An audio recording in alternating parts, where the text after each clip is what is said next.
What do most Fortune 500 executives have in common? They learned important lessons on the fields and courts of their high school and collegiate sports teams. This is true for both men and women. Ernst & Young found that a whopping 94% of women holding a C-suite position played sports. Their wins and losses shaped their habits and who they would become. Join me on my journey to sit with some of the brightest executives in the world as we discuss how sports shape their professional trajectory. In partnership with Chief Executive Magazine, the voice of America's CEO community, I'm your host, Don Yeager, and this is Corporate Competitor Podcast. With me for today's episode is a man with an MBA from Harvard and 25 years of CEO experience, Joel Manby. Joel served as leader of 4 major corporations, including SeaWorld Entertainment and Saab Automobiles. He teaches 7 timeless principles that lead to lower turnover, more satisfied customers, and stronger profits through his book, Love Works. Recently, John Maxwell, the world's preeminent voice in leadership, developed a league of extraordinary leaders, and we will be interviewing those leaders each week this month. And to start the conversation, we went to Joel. The principles of love, that is the definition of servant leadership. A lot of people don't know what that word means, and they get confused by it, or they're afraid of it, or they think it's too soft. I have been a non-servant leader and I've been a servant leader, and I can tell you definitively that being a servant leader brings out the best in people. It makes the organizations and cultures thrive. So that's what transformed me. That's the post-servant leadership period.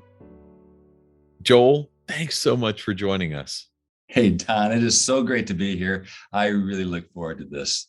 I do too. And I want to open with the idea that late in 2021, our mutual friend, John Maxwell, made a pretty major announcement. He shared that he was shifting some of the direction in the organization that he has led so wonderfully for so many years. That organization largely has been built on his persona for all this time, but now he wants to add new voices to his team around philosophy of leadership. And he dubbed these 5 new voices that he had chosen the League of Extraordinary Leaders, and you are one of the rock stars. I have to tell you, this is so exciting. What an honor. Well, it is an honor, Don, but you didn't mention you're one of the rock stars as well. And I'm excited for 2 reasons. I've looked up to John for a long time, and I've read a lot of his material, and I do feel equally yoked with what he teaches, and it's about focusing on people. And I so look forward to that, but I also look forward to working more with you and the other leaders that he's surrounding himself with. Iron sharpens iron. In the time we spent together, I'm so impressed with what you've done, and I can't wait to work with both of you. Well, thank you. I'm totally on board with that.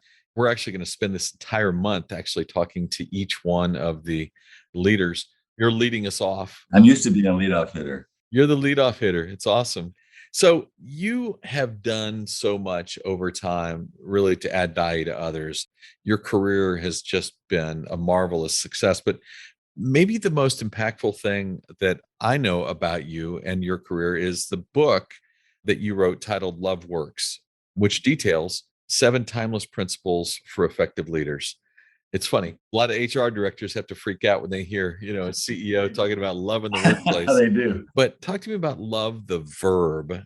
Okay. Well, I appreciate you leading with the book, because I think on my deathbed, and when I look back and people say, what was Joel about? I hope and I desire that they say he was about loving God and loving people. And this book is about loving people, but doing it in a way, in a work context, that can be very, very successful in the leadership world.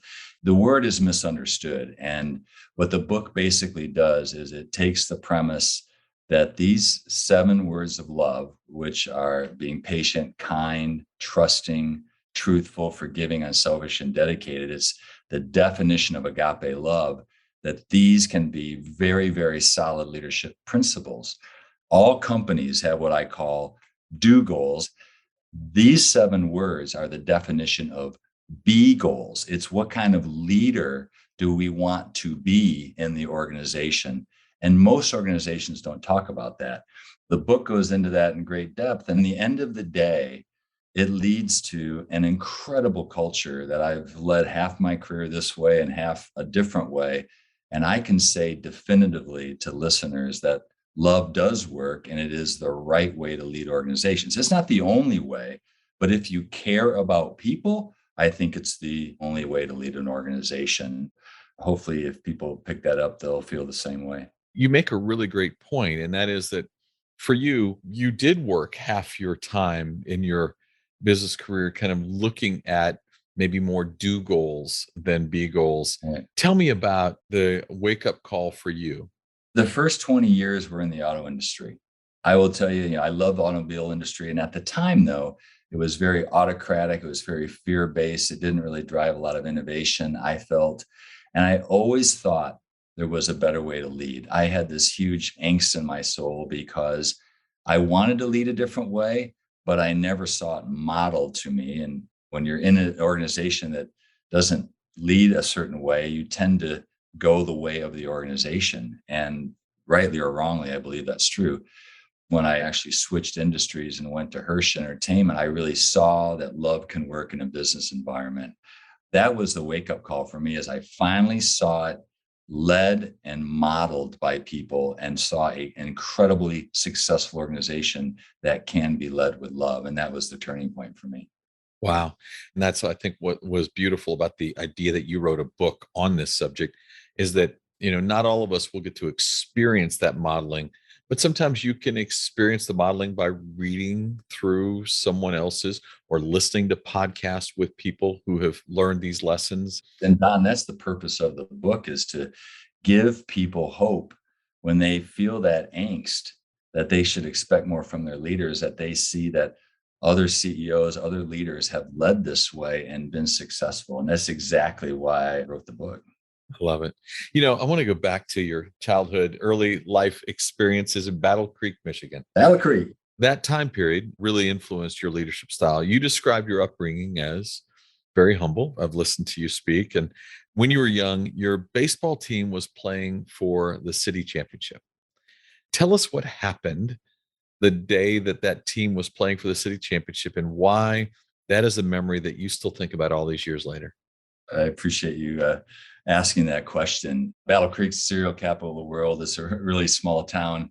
My dad owned an Oliver tractor dealership, and Oliver was getting crushed by John Deere, and the dealership was losing money.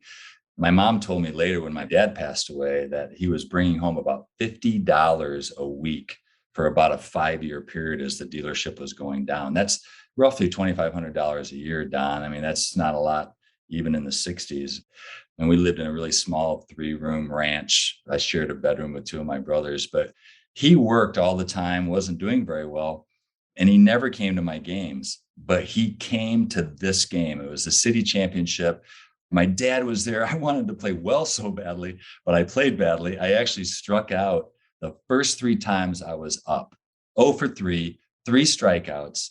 This is exactly what happened. I get up in the bottom of the 7th, 2 outs, bases loaded, down by 2 runs. And all I'm thinking, Don, is just don't strike out again. Just make contact. And they changed pitchers. So I knew he was going to come in with a strike, didn't want to walk me. And I made contact, hit it over the fence, grand slam. And as I'm coming around the bases, I feel this hitting on top of my head. And it was my dad had run onto the field, hitting me with his hat, so much happiness and celebration. It was like Hank Aaron. You had people running around the bases with you. Oh my gosh, it was such a memorable moment. And that was the good part. The bad part is after the game was over, the whole team went to A&W. Back then it was A&W, and they celebrated. We went home, and my dad went out to start working again. And I was really upset. I was crying in my bed when my mom came in. I asked her, why doesn't dad love me? Why is he doing this? And she told me that he didn't have the cash to make payroll the next day. Then when the dealership went out of business 2 months later, I found out that he continued to pay his one employee for 90 days until that old employee, his only employee, got a new job. What that taught me, Don, is even as much as that hurt me not to go to A&W, my dad was so hardworking yet so generous that he continued to take care of an employee after the dealership shut down. And he was a very, very hard worker, but he also cared a lot about his employees. And at my dad's funeral, that employee came back and told us that story, which we didn't know until then. So it was a heartwarming story. It had a little tough part for me, but it was a good lesson to learn about how to treat people. Wow. Your dad understood that love works in the industry he was in a tough time. I know how important sports were to you growing up. In fact, they were quite the priority. I will admit, I had a great time going through your yearbook. I couldn't believe you sent those pictures. I got to tell you, the haircuts, you could have landed an airplane on the lapels of the jacket you were wearing. But that was back, 73, That 77. was the day. You were looking good. But I also think, gosh, there isn't an activity at Battle Creek Lakeview that you weren't a part of. Band, orchestra, history club, National Honor Society. You're in the high school musical, class president. Oh, and you played 4 sports, and you were captain of 2 of those teams. What a time window. Yeah, well, Humphrey Bogart says, if you try everything, something will work out. I think maybe that was my philosophy.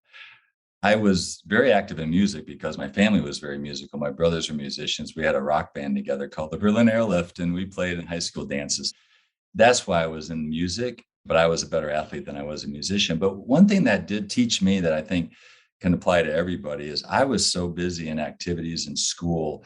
I had to make really efficient time of everything I did. So I was very efficient with my time. And I guess the downside is I never learned to relax very well, but I always learned to get my work done first before I played. And that was something that was drilled into me. But in high school, my claim to fame in basketball is that I guarded Hall of Famer Magic Johnson in a high school basketball game, which is impressive until you know that I held him to 42 points. And so I watched him go by me. He brought the ball up and then he handed the ball off to the guards and he went underneath and scored 42 quite easily. Probably sat out the second half. I literally went home that night. I told my mom, it didn't go well. And there was a gentleman named Irvin Johnson that he just plays a different kind of game than I know how to play. And I literally made the decision that night to not continue with basketball. I mean, I stayed out the season, but the next year I didn't go out for basketball and I actually went into the musicals. But what it taught me is to focus on my strengths. I focused on football, baseball, and academics. And I do think the application to all of us, there's so many times you see in leadership, people try to focus on people's weaknesses and make their weaknesses better. I just think it's better use of time and energy to focus on my strengths, my passions, but also other people's strengths and passions in leadership, because that's what gets it done. Yeah. I actually started as quarterback of a very large high school as a sophomore, and we were ranked 9th in state. So it was a good team. Yet my junior year, we had a new coach, and the coaches convinced me to go to running back because the quarterback didn't do much in their offense, just kind of hand it off. And what I wanted to be was a quarterback. I was built to be a quarterback. I was a leader. I thought I was smart enough to be a quarterback, had a good arm, all that stuff. I let them kind of convince me to do something that wasn't really true to myself. And honestly, I'm 62 years old now, and it sounds funny, but I still regret that decision because I didn't follow my own dream and passion. And I just wasn't built to be a Division I college running back. I didn't have that talent. I would say to anyone listening to always follow your own passion, your own dreams, and don't let someone else convince you to do something differently, because we have to be true to ourselves first before we're true to anybody else. And, you asked me to lead off these podcasts. I led off in baseball, but I always was trying to hit for home runs, and I struck out way too much doing that. And what I learned in the process is the third baseman would back up because I looked big and they thought I had power. And I learned that if I could just lay down a bunt, I would get on almost every time. So I spent hours and hours and hours learning to bunt, even with two strikes, first baseline, third baseline, to get the fundamentals right. And I completely transformed from a guy who didn't get on enough, struck out too much, to getting on base a lot, because that was my job, not to hit home runs. The application there for all of us is to work on fundamentals. Sometimes the marketplace doesn't give us what we want. We have to go in a different direction. And to do so, we have to work on our fundamentals. And I've never forgotten that. And it's applied a lot in my life as I've been in business, is just learn how to pivot, get really good at what the marketplace is giving you, and then just go with it. And the other application I take from that, Joel, listening to you, is that you got better when you learned your job. Right. Your job as a leadoff hitter is to get on base. You want the next player and the player after that to be moving you around the bases. And yes, it's sexy and exciting to hit home runs, but the most important thing is that you get on base. Yes. So once you learned and understood that that was really what was most required of the place you were in the lineup, you had the opportunity to go do something special. And that's a very good way of saying it. Sometimes what our job is not exactly what we want to do, but we're asked to do it and we need to do it. And that becomes a good leadership tool. Explain what it is that someone really needs to be doing, and that helps the team. Football and baseball, as you identified, were the two sports that you continued to excel at, and even to the place that you would get a chance to play in college at Albion College. And you didn't just play the two, you graduated as valedictorian. I did. I was valedictorian and two sports. So it took a lot of hard work, which is just an example of working hard and not messing around much. And I'm glad I did it. But, we had Coach Egnatuk. We called him Eggy. Eggy was our defensive coordinator. And even on 102-degree August, hot days, 2-a-days, you're rolling in the dirt and you're sweating and you just hate football. You don't want to be there. Eggy would come out and always say, "Manby, it's a great day to be alive." Always positive, and he always had energy, but he was tough. But it taught me so much, the value of attitude. And there's so many days where we just all wake up and we don't want to face the day and all the issues. And I still, to this day, go to people and say, "It's a great day to be alive," because it changes my attitude. It changes their attitudes. And Morley Frazier was a past head football coach at Albion. He had retired, but he was my mentor. While I was in college, he was still director of continuing education there. And that's how I got to know him. He gave me confidence and he pushed me to do things I never thought I could do. He asked me to speak publicly all the time. I was a part-time minister of a small church of like 75 people, really small. They couldn't afford a pastor. And our FCA group went out there and spoke on Sunday. So I was literally giving sermons every Sunday, learning to speak publicly. He also was the first person that gave me the thought of applying to Harvard, where I went to business school. Coming from Battle Creek, Michigan, going to Albion College, I never even thought about Harvard or Yale. It wasn't even in my mindset. He put me up to it, and I did get in and go there. We can always do more than we think we can. And the people who we lead can do more than we think they can. But we are the ones that have to set the bar higher. And it's a balance, Don, between giving positive reinforcement, but also setting the bar very high for people. What a great lesson. And interesting, he was a mentor, even though he wasn't your coach. He was, but he led like a football coach because he was one for so long. Right. I love that. After graduation, you actually were given thought to playing baseball at the next level. Tried out for the Tigers. I did. But then you also thought about pursuing a law degree. And then also in the options was going into business. And a sporting metaphor offered to you from an attorney who was serving as a little bit of a mentor for you helped you decide. Can you share that with us? Yeah. Albion played Division I schools. So we played Michigan State. The scouts were there to scout Kirk Gibson, who played for the LA Dodgers and the Detroit Tigers. He's a Hall of Famer. They were there for him, but I happened to go 4 for 4, had a great game. So the scouts invited me to go to this tryout camp, and I made the running cut and the throwing cut. So it went from like 200 down to 10 people. But the last 10 had to face the pitchers who threw 90 plus on the gun. And in Division III, you don't see 99-mile-an-hour fastballs or sliders. So I literally stood up there for probably 3 minutes and didn't even fall off a pitch. I look like a ceiling fan up there, just waving away. So I just remember walking away from the plate thinking, that's it. My dream is gone. All of us face that moment, especially if you want to be a pro athlete, that most of us realize that's not going to happen. And so I worked for a lawyer. I was actually in pre-law. And after working for him for an entire semester, asked him, should I be a lawyer? And without hesitation, he said, no. Mm. I mean, I worked my butt off. I thought, hey, he's going to say, absolutely, you're really smart. You should do this. And it took me back, Don. I thought, whoa, I can't believe he said, Joel, you are a leader. You need to go into business. If you want to be the referee, you should go into law. You are a quarterback. Lawyers are the referees. Business leaders are the quarterbacks. And that was one of the best pieces of advice I ever got. And after that, I dropped law and went into business my junior year. So you had 99-mile-an-hour fastballs, making you look like a ceiling fan. That ends your baseball career. Magic Johnson ends your basketball career. There's great reasons why you ended up in business. I love it. If you try enough of everything, something will work. Something will work. And it clearly did. You know, you started your career at GM. In fact, you ultimately become the youngest CEO of Saab USA, 35 years old. That's crazy. 35, I don't know that I was qualified to lead anybody, let alone a company and a brand. But in 2001, Jack Hershon asked you to become CEO of his companies. Yes.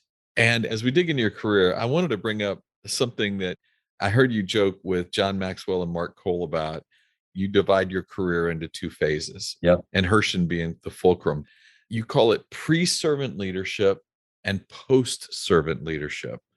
For those of us who are listening and are thinking about our leadership, can you describe the difference and how leaders can flip that switch? Yeah.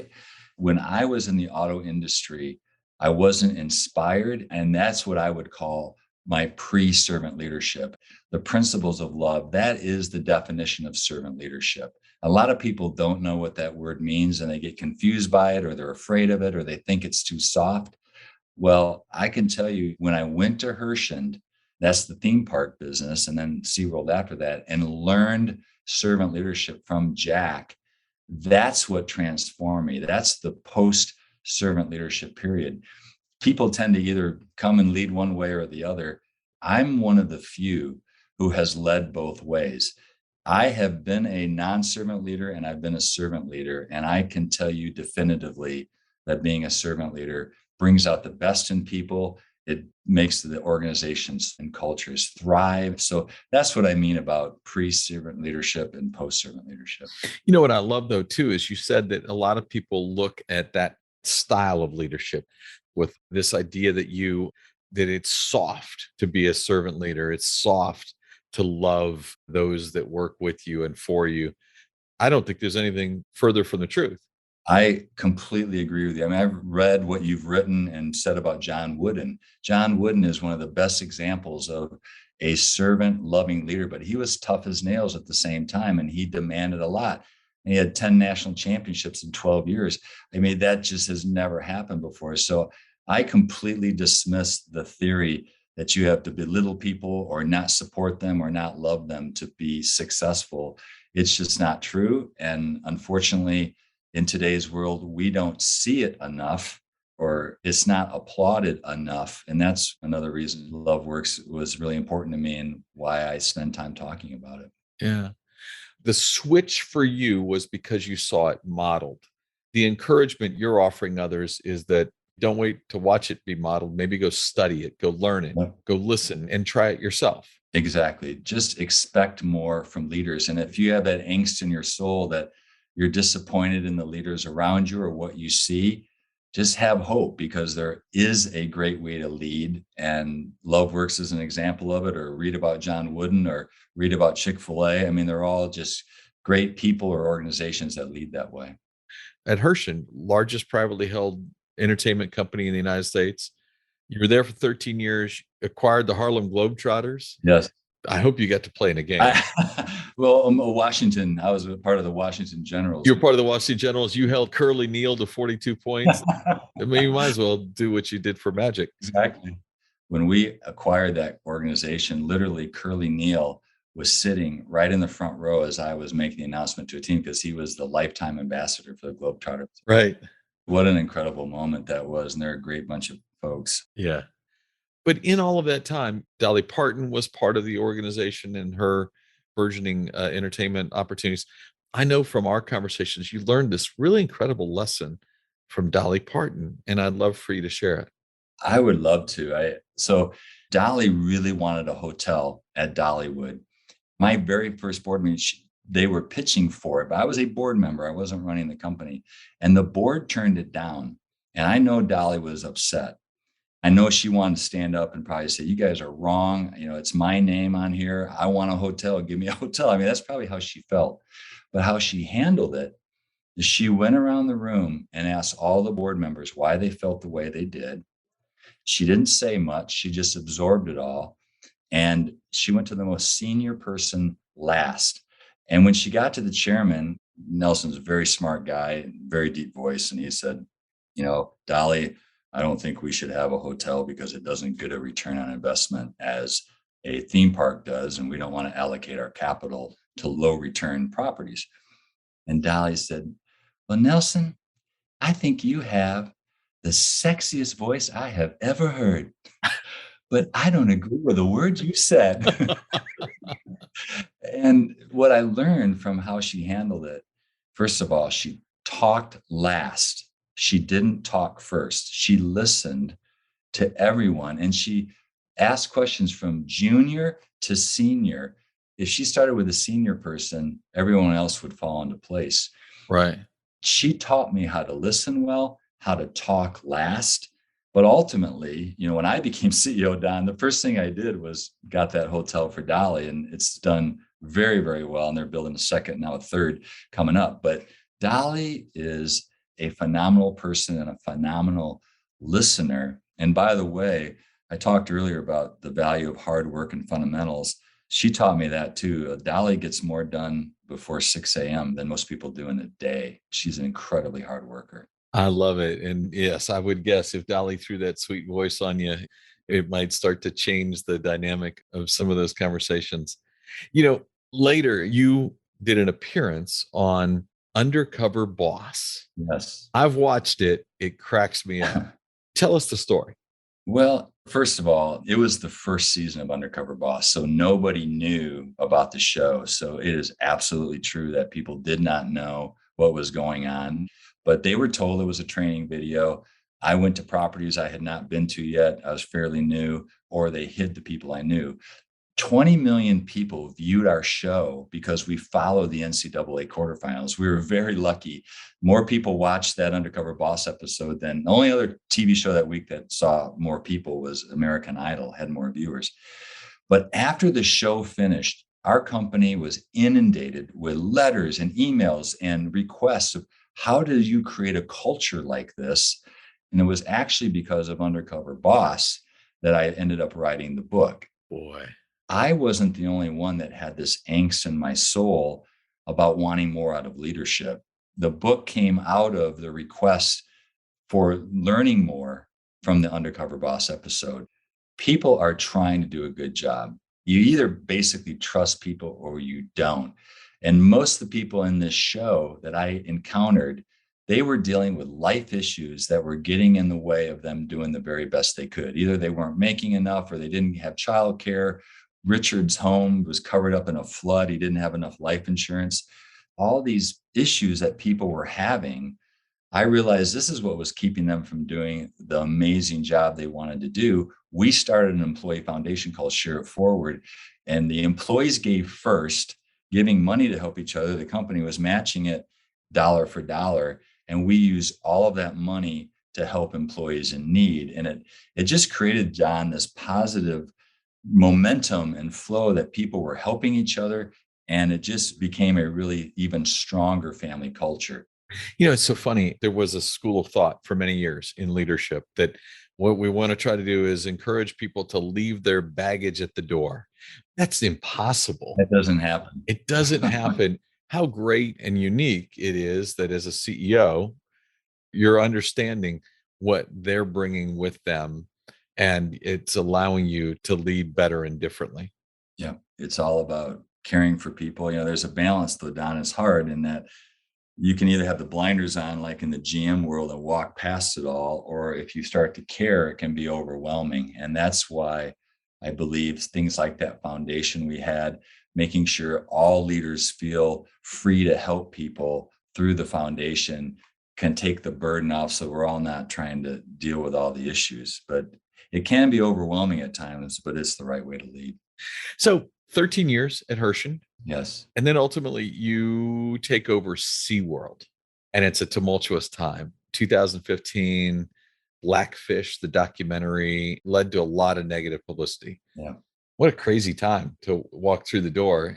Did you have any sense that it was going to be as tough as it was? Well, I certainly knew it was a risk. And I had on my bucket list, which, sometimes it's a good thing to think about, be careful what you wish for.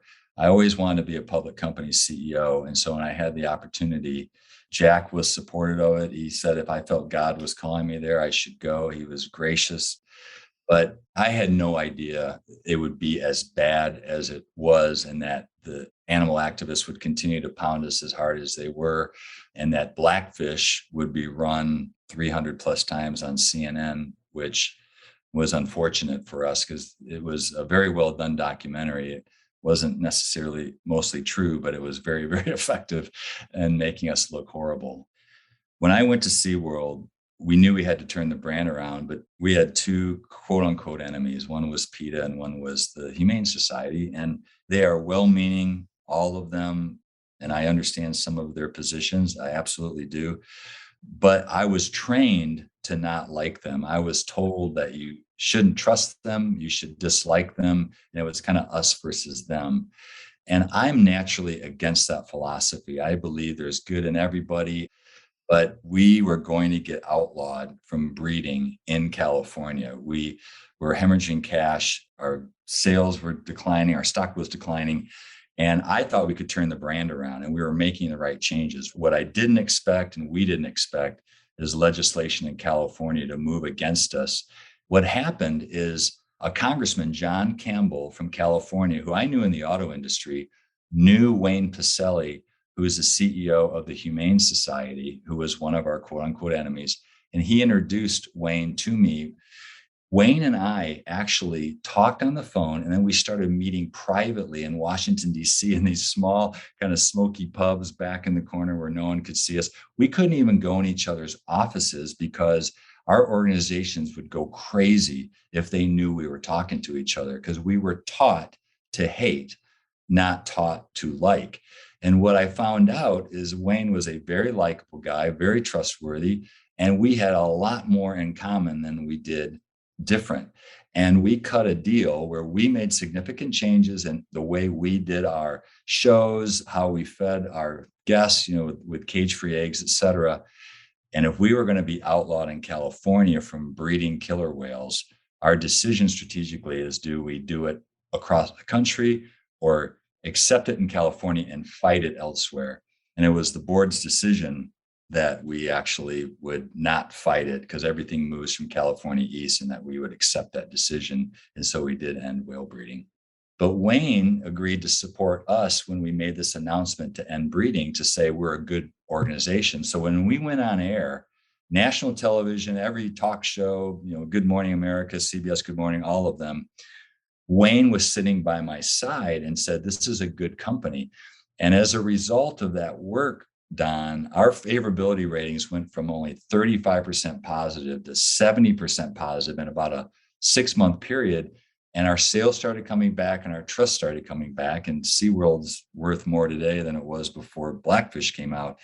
But the point is, for everyone who's listening, whether you agree with that decision or not, and it was a tough one, Wayne and I learned to dialogue. We learned to not hate each other, and we were forced to trust each other. And it worked to something that I think is better for America, better for animals. It was such a valuable lesson to me that we need today in this world desperately. We have too much hate in politics. Social media reinforces this with sound bites. What we're dealing with in America is way too complicated to solve with sound bites. These are complicated issues we're facing, and we need to trust people and dialogue to get to answers, not this hateful monologue that we're seeing. And that's what I learned from SeaWorld that is so, so valuable. And I learned from Wayne. I love those smoky pub visuals. Heck, there's a follow-up documentary into this that could be so good, right? How two leaders who were disposed and told organizationally, you have to distrust the other. But the two of you found that, in fact, as you said, more in common than you had in difference from each other.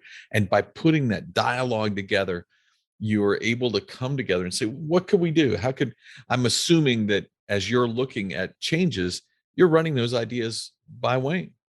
Absolutely. We did. And I ran some of our ads past them. And, look, people on both sides of the organization didn't necessarily like what we were doing. I upset a lot of people inside of SeaWorld, but we were in a world of hurt and we had to find a way out of the problem.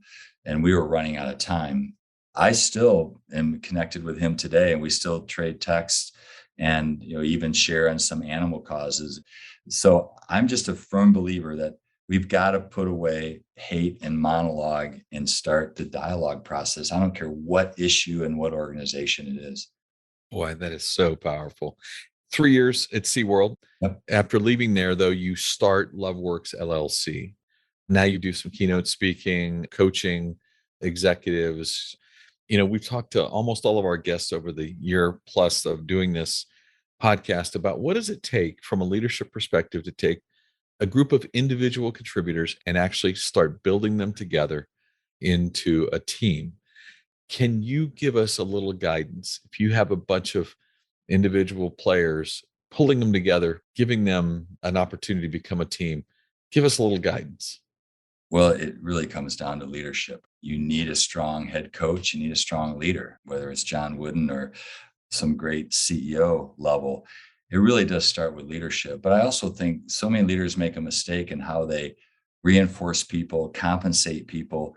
It needs to be for the team, whether it's individual goals, they still need to be tied to team performance.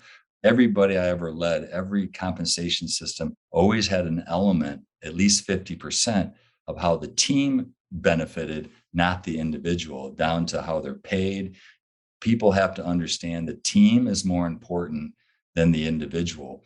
But so many organizations are set up to reward individual performance, whether it's reviews or pay or bonuses, that they set up a system where people are motivated to benefit themselves, not the organization. And just reading what you wrote about Wooden, he was always about the team result and not individuality. You can still have great individual success, but it's about the team. That's ultimately what it takes. Well, I love that. In 30 years of journalism, I've actually spent much of that time asking some really incredible coaches and athletes if they can identify a habit that they believe allowed them to separate themselves from their competitors, something that they drove into their daily behaviors that they think gave them an advantage over others. So I'd love to ask you, is there a habit that Joel Manby actually builds into his routine that you would say was a difference maker for you? As far as habit, I would say it's hard work. I worked really hard in my life, and it had some detrimental impact in my personal life and other. I don't want to overstate that, it's all rosy, but it was hard work. What my natural giftedness was creativity and just always looking at creative solutions to anything we were looking at. And if you look at my career and what I've done, I've always taken great risks. SeaWorld was a risk, but so was Saab. Saab was in trouble. Hershon had a great family culture, but only in one location, not around the rest of the country. All of them had their challenges. And I just think whether it's hard work or creativity, that's what tended to set me apart from others that were around me. I love your creativity. You talk about the way you love to answer a question or be thinking about a concept is yes, if, not no, because. I've always been a yes if person. There's so many people out there, especially, I don't want to generalize, but analytic types or people who tend to come up through the financial ranks tend to be no because people. And I'm definitely a yes if person. There's always a way. You just have to figure out the way. I love it. How can our guests find you? The primary way is my website, joelmanby.com, for information, bookings, and so forth. But if they want more information, it's also Facebook, LinkedIn, and Instagram. They just put in my name, Joel Manby, it'll pop up. Awesome. We end every one of these sessions with a little bit of a corporate competitor, this or that. So I just got to ask you, football or baseball? Football. You're always a quarterback. Yeah, quarterback. Battle Creek, Michigan, or Naples, Florida? Oh man, that's a tough one. I'd say Battle Creek in the summer, Naples in the winter. How's that? What are you running for office? What are you doing? It's political. Yeah, I am running for office. Exactly. I have to go back to Battle Creek at Christmas time. Lou Whitaker or Alan Trammell? Oh man, you can't separate those guys down. They were the greatest double play combo in the history of baseball. I like Lou a little bit more because it's tougher to turn that double play coming from the right side. There you go. What I love most about the Tigers, Al Kaline. He went in and gave himself a pay cut when he had a bad season. You don't see that very often in today's world. Not today's world. Joel Manby, I have to thank you for your wisdom, your energy, the spirit. I love today's conversation. Thanks for being a corporate competitor. I loved it. It is so much fun. And thanks for what you're doing out there. It really makes a difference. Thanks, Don. Looking back at my notes, there are so many takeaways, but a couple that really stand out is the story that he shared from Dolly Parton and how Joel sat there and watched this entertainer teach leadership to an entire room of board members, how she listened first to the least experienced of the board members all the way through to the board chairman, and then she shared her answers to their questions in a way that led to the outcome she was looking for. Listening, what a lost art. And he learned it from Dolly Parton. But the real story that caught my attention is how Joel managed all of that challenge that came his way as he took on the leadership role at SeaWorld. The idea of learning to dialogue with those who might be on the opposite side of your argument in a way that allows you to come to common ground, not just monologue hate at each other, which unfortunately too many people do when they realize that someone doesn't agree with them. Dialogue, don't monologue, and find common ground. What great content. And I'm so grateful that Joel spent that time today teaching all of us how we can be better leaders. If you could share one habit, one thing you've done consistently that allowed you to separate yourself from your competitors, what would it be? In my 30-year career, 2,500 of the greatest athletes, coaches, and leaders answered that question for me. This is Don Yeager, who did that that article I was telling you about. Don, Dave Sims with Coach K. How you doing? Hey, Don. How you doing, my man? Great, sir. What they gave to me is what I'm giving to you in my online course, Journey to Greatness. Through engaging storytelling and on-demand videos, you will learn the 16 habits that will jumpstart your personal growth. I will instruct you on how to apply these winning characteristics to your life through custom workbook exercises. We are slashing the price for our podcast listeners. Lifetime access to Journey to Greatness is normally $399, but for our podcast listeners, it will be $49 with the code podcast at checkout. Click the banner on corporatecompetitorpodcast.com to enroll. Thanks for listening to the show. I would be so grateful if you left us a rating and a review. We will be rolling out a new episode every Wednesday. To be the first to listen, subscribe to the podcast on our website, corporatecompetitorpodcast.com. Plus, as a thank you gift, you will receive a free chapter from one of my best-selling books on the habits of high-performing teams. Stay in touch by connecting with me on social media at Don Yeager, Yaeger, on Twitter, Facebook, Instagram, and LinkedIn. Until next week, I appreciate you.